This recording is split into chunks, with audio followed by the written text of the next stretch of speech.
N'hésitez pas à liker la vidéo si elle vous plaît et si vous êtes nouveau sur la chaîne, n'oubliez pas de vous abonner et d'activer la notification pour ne rater aucune de nos prochaines vidéos. On commence. Alors que le Real Madrid souhaiterait enrôler le Norvégien pour l'été prochain, des questions se posent du côté de la capitale espagnole. Si vous êtes supporter du Real Madrid, vous n'êtes pas sans savoir que vous risquez de vivre un été 2022 plutôt joyeux.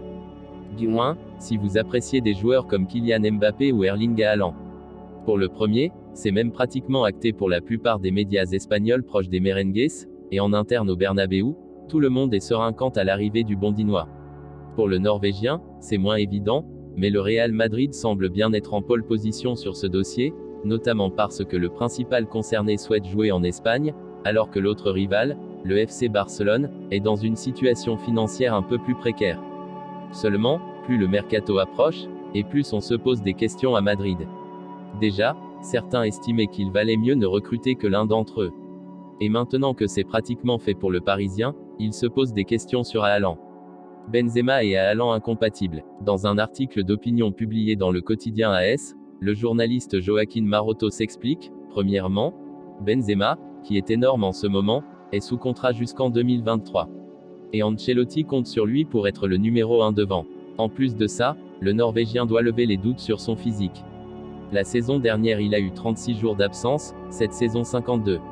Aujourd'hui, acheter un joueur c'est comme acheter une entreprise, il faut estimer sa valeur en fonction des résultats de l'an dernier, de celui-ci et se projeter sur l'année suivante. Vu comme ça, aujourd'hui, Benzema vaut plus qu'Haaland. En 2023, on verra. Des propos qui rejoignent ce tenu sur bon nombre d'émissions ces dernières semaines, où certains estiment qu'il sera difficile de faire cohabiter tout ce beau monde devant. On rappelle également que la presse espagnole a, à plusieurs reprises ces dernières semaines, expliqué que l'option de voir Haaland rester du côté de la Roure une saison supplémentaire puis débarquer en 2023 plaît particulièrement aux dirigeants du Real Madrid, même si elle comporte le risque qu'un autre club s'empare du cyborg norvégien. Un débat passionnant qui risque de reprendre de plus belle à l'approche du mois de juin. Le Barça va mieux. Malgré un effectif décimé par les blessures et les cas de Covid-19, le club catalan s'est imposé contre Mallorca 0-1 ce dimanche, dans le cadre de la 19e journée de Liga. Alors que Barcelone a l'habitude de perdre beaucoup de points en encaissant des buts bêtes, cette fois-ci, Marc-André Ter Stegen, 29 ans, s'est montré impérial et a détourné une frappe de Costa, à bout portant, dans les arrêts de jeu. Un réflexe célébré comme un but par les Catalans, comme l'a raconté Eric Garcia, 20 ans. Ter Stegen a été spectaculaire, il nous a offert la victoire aujourd'hui. L'arrêt final représente 70% de la victoire.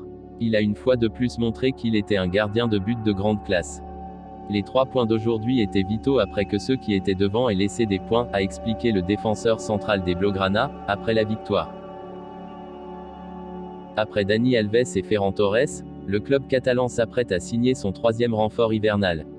Décidément, Joan Laporta et son directeur général Mateu Alemany n'avaient pas menti lorsqu'il avait annoncé que le FC Barcelone allait recruter cet hiver. Pour l'instant, les 2 principaux dirigeants du club catalan ont déjà fait 2 jolis cadeaux à Xavi, Dani Alves, mais surtout Ferran Torres, enrôlé pour une somme dépassant les 55 millions d'euros avec des modalités de paiement avantageuses. La direction Blaugrana est à l'écoute des volontés de l'entraîneur, et ce dernier souhaitait maintenant enrôler Alvaro Morata, qu'il a même appelé personnellement pour le convaincre de débarquer au Camp Nou. Et l'attaquant de la Juventus, prêté par l'Atlético de Madrid, avait vite dit oui, tout comme la Juventus ne voyait pas d'inconvénient à se séparer de lui. Restait encore à trouver un accord avec les Colchonros. Xavi le considère comme un top joueur à son poste et si on utilise le passé, c'est parce que visiblement, l'opération est bouclée. C'est du moins ce qu'annonce le quotidien AS, qui explique que c'est fait à 95%, et qui affirme que, selon des sources proches du dossier, il n'y a que quelques derniers petits détails à régler.